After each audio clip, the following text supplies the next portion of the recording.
বিসমিল্লাহির রহমানির রহিম। আসসালামু আলাইকুম ওয়া রাহমাতুল্লাহি ওয়া বারাকাতুহু। আশা করি মহান আল্লাহ রাব্বুল আলামিনের অশেষ রহমতে আপনারা সকলেই ভালো আছেন। স্ত্রীকে যাচাই করুন এই 5টি জিনিস দিয়ে। আদর্শবান নারীর 5টি গুণাবলী। আমি আপনাদেরকে অনুরোধ করব ভিডিওটি একেবারে শেষ পর্যন্ত দেখার জন্য। বন্ধুরা, ভিডিওটি শুরু করার আগে একটু প্রার্থনা করি। হে আল্লাহ, আমাদের সকল প্রকার গুনাহ থেকে রক্ষা করুন।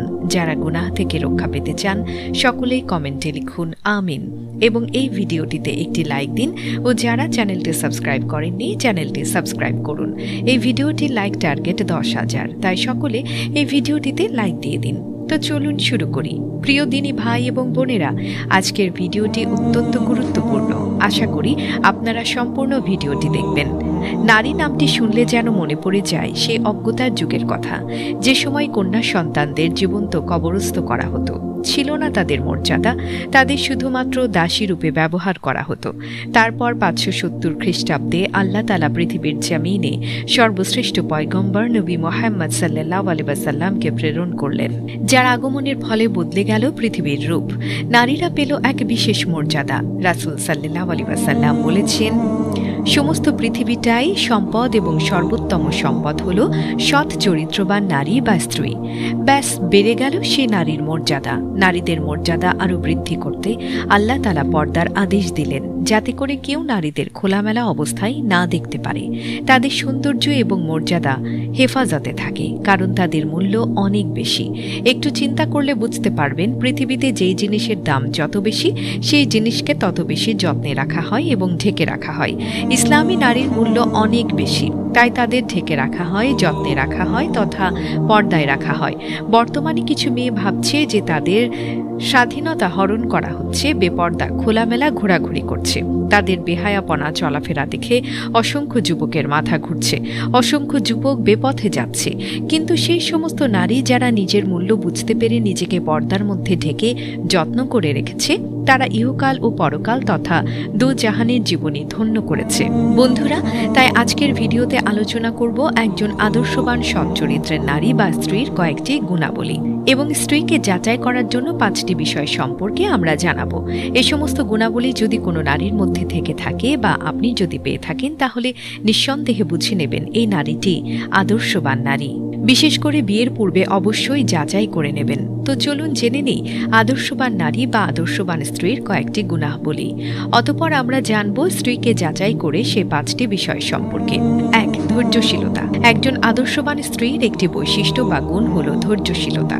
এই সমস্ত নারীরা পরিবারের সকলকে যে কোনো ধরনের মারাত্মক বিপর্যয় থেকে রক্ষা করতে পারে এবং যথাসময়ে সৎ উপদেশ দিতে পারে।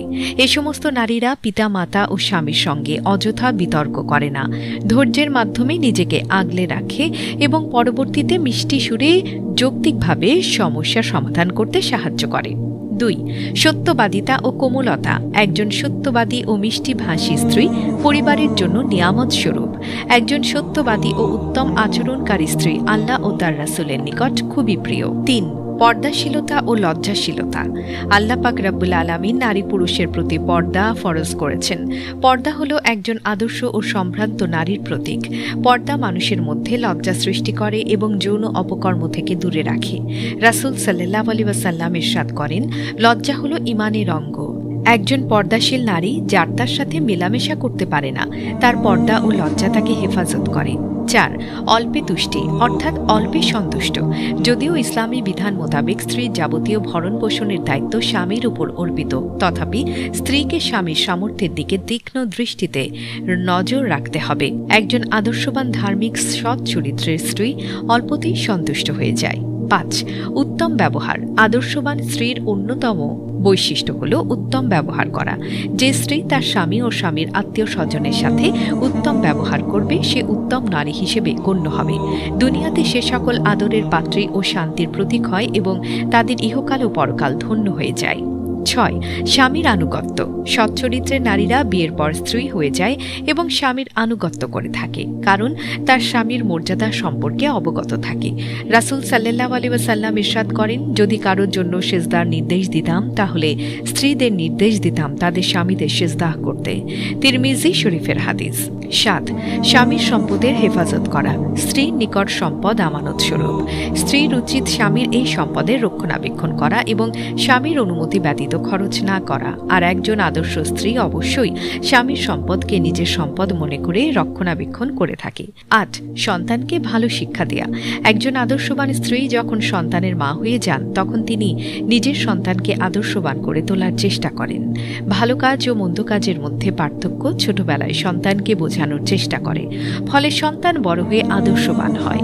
9 পরিষ্কার পরিচ্ছন্নতা। রাসূল সাল্লাল্লাহু আলাইহি ওয়াসাল্লাম ইরশাদ করেন, পরিষ্কার পরিচ্ছন্নতা ঈমানের অঙ্গ। একজন আদর্শবান স্ত্রী সর্বদাই ঘরকে পরিষ্কার পরিচ্ছন্ন করে রাখেন, তারা নোংরা পছন্দ করেন না। 10 পরনিন্দা ও গীবত থেকে দূরে থাকা। আপনারা লক্ষ্য করলে দেখতে পারবেন যে মেয়েরা বেশি গীবত, সমালোচনা, পরচর্চা বেশি করে থাকে, কিন্তু একজন আদর্শবান সচ্চরিত্রের নারী বা স্ত্রী এগুলো পছন্দ করে না। তারা 5 ওয়াক্ত নামাজ পড়ে এবং বাকি সময়ে ঘরের কাজে কাটিয়ে দেয়। তারা আড্ডা করা একদম পছন্দ করে না। একজন আদর্শবান ও সচ্চরিত্রের নারীর মধ্যে এর সমস্ত বৈশিষ্ট্যগুলো প্রায়ই থাকবে। আমরা সকলেই জানি সংসার সুখী হয় রমণীর গুণে। আমাদের প্রত্যেকের একটা দায়িত্ব নিজের বাড়িতে যে সমস্ত নারীরা আছেন তাদেরকে আদর্শবান বানানো। নিজ নিজ ঘরের নারীদের যদি আমরা সঠিকভাবে লালন পালন করতে পারি তাহলে একসময় পৃথিবীর রং বদলে যাবে ইনশাআল্লাহ, এবং এই পৃথিবীও সুখ এবং শান্তিতে ভরে উঠবে ইনশাআল্লাহ। তো বন্ধুরা, স্ত্রীকে যাচাই করবেন যে 5টি জিনিস দিয়ে, তা হলো 1 স্ত্রী অতি লোভী কিনা, 2 স্ত্রী অলস কিনা, 3 স্ত্রী অপরিচ্ছন্ন কিনা, 4 স্ত্রী স্বামীর যৌক্তিক বিষয়ে অবাধ্য কিনা, 5 স্ত্রী বেনামাজি বা বেপর্দা কিনা। যদি এই 5টি বিষয়ে স্ত্রীর প্রতি কোনো স্বামী সন্তুষ্ট থাকে, অর্থাৎ স্ত্রী লোভী হবে না, অলস হবে না, পরিষ্কার পরিচ্ছন্ন থাকবে, স্বামীর যৌক্তিক বিষয়ে অবাধ্য না হয় এবং স্ত্রী বেনামাজি ও বেপর্দায় চলাফেরা না করে, অর্থাৎ স্ত্রী যদি নামাজি এবং পর্দাশীল হয় তাহলে সেই স্ত্রীকে নির্দ্বিধায় চোখ বন্ধ করে আদর্শবান স্ত্রী হিসেবে মেনে নিতে আর কোনো বাধাই থাকে না। আবার কিছু হাদিসে পাওয়া যায় যে আবু হুরায়রা রাদিয়াল্লাহু তাআলা আনহু বলেন, রাসূলুল্লাহ সাল্লাল্লাহু আলাইহি ওয়াসাল্লাম বলেছেন, তোমাদের মধ্যে ঈমানে পরিপূর্ণ মুসলমান হচ্ছে সর্বোত্তম চরিত্রের অধিকারী ব্যক্তি। যেসব লোক নিজেদের স্ত্রীদের কাছে উত্তম তারাই তোমাদের মধ্যে অতি উত্তম। তিরমিজি হাদিস 1162। স্ত্রীর কাছে চারিত্রিক সনদ পেতে হলে তার সঙ্গে বন্ধুত্বপূর্ণ সম্পর্ক বজায় রাখা জরুরি। নিম্নে কোরআন হাদিসের আলোকে স্ত্রীর সঙ্গে বন্ধুত্বপূর্ণ সম্পর্ক বজায় রাখার কিছু পদ্ধতি তুলে ধরা হলো। স্ত্রীর মোহর আদায়ে যত্নবান হওয়া। নারীদের তাদের মোহর স্বতঃস্ফূর্তভাবে দেবে, অতঃপর তারা যদি সন্তোষের সঙ্গে তা থেকে তোমাদের জন্য কিছু ছেড়ে দেয় তবে তা তৃপ্তির সঙ্গে ভোগ করো। সূরা নিসা আয়াত 4। স্ত্রীকে সদুপদেশ দেয়া। স্ত্রী কখনো কোনো ভুল করে ফেললে তাকে শারীরিক বা মানসিক অত্যাচার না করে সুন্দর নসিহতের মাধ্যমে বোঝানো। রাসূল সাল্লাল্লাহু আলাইহি ওয়াসাল্লাম বলেছেন, তোমরা নারীদের উত্তম নসিহত প্রদান করবে, কেননা নারী জাতিকে পাঁজরের হাড় থেকে সৃষ্টি করা হয়েছে, আর পাঁজরের হাড়গুলোর মধ্যে ওপরের হাড়টি বেশি বাঁকা। তুমি যদি তা সোজা করতে যাও তাহলে তা ভেঙে যাবে, আর যদি ছেড়ে দাও তাহলে সবসময় তো বাঁকাই থাকবে। কাজেই নারীদের নসিহত করতে থাকো। বুখারী হাদিস 3331। সামর্থ্য অনুযায়ী ভরণ পোষণ দেয়া। মুআবিয়াহ আল কুশাইরি রাদিয়াল্লাহু তাআলা আনহু বলেন, একবার আমি রাসূলুল্লাহ সাল্লাল্লাহু আলাইহি ওয়াসাল্লামের কাছে এসে বললাম, আমাদের স্ত্রীদের হক সম্পর্কে আপনি কি বলেন? তিনি বলেন, তোমরা যা খাবে তাদেরকেও তাই খাওয়াবে, এবং তোমরা যা পরবে তাদেরকেও তা পরিধান করাবে, তাদেরকে প্রহার করবে না এবং গালিগালাজ করবে না। আবু দাউদ হাদিস 2144। স্ত্রী সাজসজ্জার ব্যবস্থা করা। রাসূল সাল্লাল্লাহু আলাইহি ওয়াসাল্লাম বলেন, তোমরা নারীদের সঙ্গে উত্তম ব্যবহারের উপদেশ শুনে নাও। সাবধান, তোমাদের উপর তাদের অধিকার এই যে তাদের ভরণ পোষণ, পোশাক পরিচ্ছদ ও সজ্জার ব্যাপারে তোমরা তাদের প্রতি শোভনীয় আচরণ করবে। ইবনে মাজাহ হাদিস 1851। স্ত্রীর কোনো জায়েজ কাজকে ঘৃণা না করা। এক এক মানুষের চিন্তা চেতনা এক এক রকম, তাই জায়েজ কোনো বিষয়ে স্ত্রীর কোনো অভ্যাস পছন্দ না হলেও তাকে ঘৃণা না করা।